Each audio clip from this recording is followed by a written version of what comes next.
আজকে আশিক কম্পিউটারে দেখতে পাচ্ছেন আমাদের একজন স্টুডেন্ট এখন ক্লাস শেষ হয়ে গেছে, তারপরে ও কিন্তু স্টাডি করতেছে। তোমার নাম কি? আমার নাম আব্দুল আল নুমান। কই থেকে আসছো? আমি ফেনী থেকে আসছি। এখন কি করতেছো তুমি? এখন আমি ডায়াগ্রামে প্র্যাকটিক্যালি দেখতেছি। নট ব্রিজ সেকশনটা প্র্যাকটিক্যালি দেখতেছো। জি, স্যার। তো গাইস, আজকে আশিক কম্পিউটারে আমি যে ক্লাস দিয়েছি এটি হচ্ছে নট ব্রিজ, মানে অর্থাৎ নট ব্রিজ চালু হইতে কয়টা ভোল্টেজ লাগে এবং এই ভোল্টেজগুলো কিভাবে আসছে আমরা এটি দিচ্ছি। আর এখন কিন্তু হাব আর্কিটেকচার মাদারবোর্ডের ক্লাস চলতেছে। কিছুদিন পরে আমরা PCIe 61 থেকে একবারে 710 পর্যন্ত একবার আপডেট মাদারবোর্ড আমরা ক্লাসগুলো দিব, AMD এবং ইন্টেলের যে মাদারবোর্ডগুলো আছে। তো আসলে ডায়াগ্রাম বুঝলে এই কাজগুলো তেমন একটা কঠিন না, যে কোনো কঠিন জিনিসই কিন্তু সহজে কিন্তু করা যায়।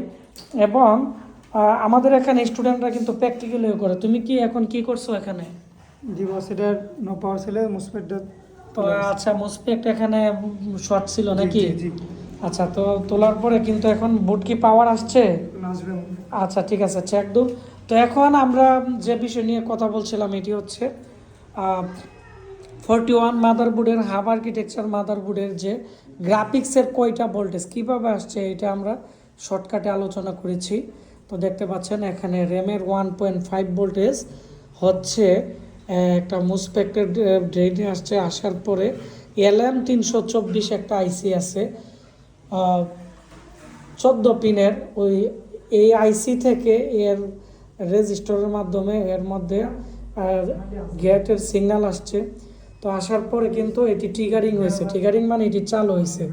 চালু হওয়ার পরে এখানে 1.5 ভোল্টেজ BCC 1 বা BCC ভোল্টেজ, এই 1.5 ভোল্টেজ নর্থ ব্রিজে চলে গেছে, তারপর হচ্ছে সাউথ ব্রিজেও চলে গেছে, প্রসেসরের মধ্যে চলে গেছে। তার মানে এই একটা মুসপেট কিন্তু অনেকটাই গুরুত্বপূর্ণ ভূমিকা পালন করে এবং এটিকে চালু করা হচ্ছে LM324 আইসি।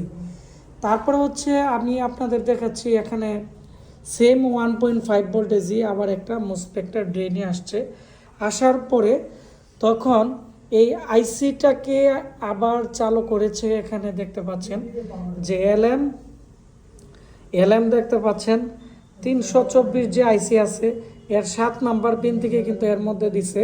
আবার LM আইসির আরেক পাশে, অর্থাৎ যখন এখানে 1.2 GPU BTT ভোল্টেজ মানে GMSCH মানে GMS এর যে BTT ভোল্টেজ 1.2 আছে, এই 1.2 থেকে আবার LMICরও কিন্তু 1.2 ভোল্টেজ দিছে। অর্থাৎ এই ভোল্টেজ না থাকলে LMICও চালু হবে না এবং নর্থ ব্রিজও চালু হবে না, এবং এই ভোল্টেজটা সাউথ ব্রিজেও গেছে আবার প্রসেসরেও গেছে। তার মানে খুবই গুরুত্বপূর্ণ একটা ভোল্টেজ। তারপরে হচ্ছে এই নর্থ ব্রিজের এখানে BRM গুড, তারপর হচ্ছে BTT পাওয়ার গুড, এই সিগন্যালগুলো নর্থ ব্রিজে আসতে হবে, তা না হলে কিন্তু নর্থ ব্রিজ কাজ করবে না। তারপর হচ্ছে এখানে কমলা কালারের যে 3.3 ভোল্টেজ আছে আফটার ভোল্টেজ, এটি একটি কোয়েলে আসার পরে এখানে দেখতে পাচ্ছেন একটি মুসপেক্টের ড্রেনে আসছে।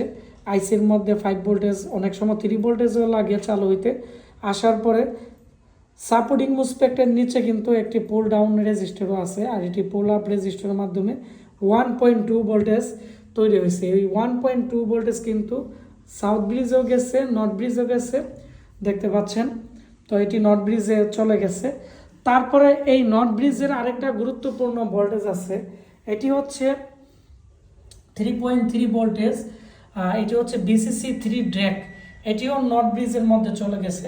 এখন 3.3 যে ড্র্যাক ভোল্টেজ আছে, তো এটা হচ্ছে তৈরি হয়েছে, দেখতে পাচ্ছেন রেড কালারের 5 ভোল্টেজ।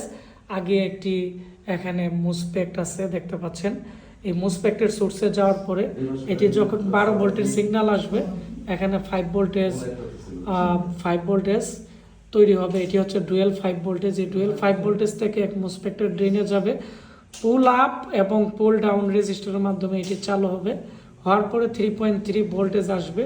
এই 3.3 ভোল্টেজ আরেকটি দেখতে পাচ্ছেন মুসপেক্টের ড্রেনে আসবে। তো এই মুসপেক্টের ড্রেনে থাকবে 3.3 ভোল্টেজ। যখন 12 ভোল্টের একটা সিগন্যাল রেজিস্টার দিয়ে তার মধ্যে দিবে, তখন এই 3.3 চালু হবে। আর এই 3.3 কিন্তু নর্থ ব্রিজে যাবে। তো এগুলো হচ্ছে ইম্পর্টেন্ট ভোল্টেজ রিকোয়ারমেন্ট, এবং আমরা এখানে স্টুডেন্টদেরকে কিন্তু এখানে প্র্যাকটিক্যালি আমরা এবং স্কিমেটিক ডায়াগ্রাম দিয়ে আমরা দেখিয়েছি, এবং আমি এখানে দেখাবো মাদারবোর্ড থেকেও আমরা দেখাবো যে শর্টকাটে আপনারা যারা বুঝতে পারেন।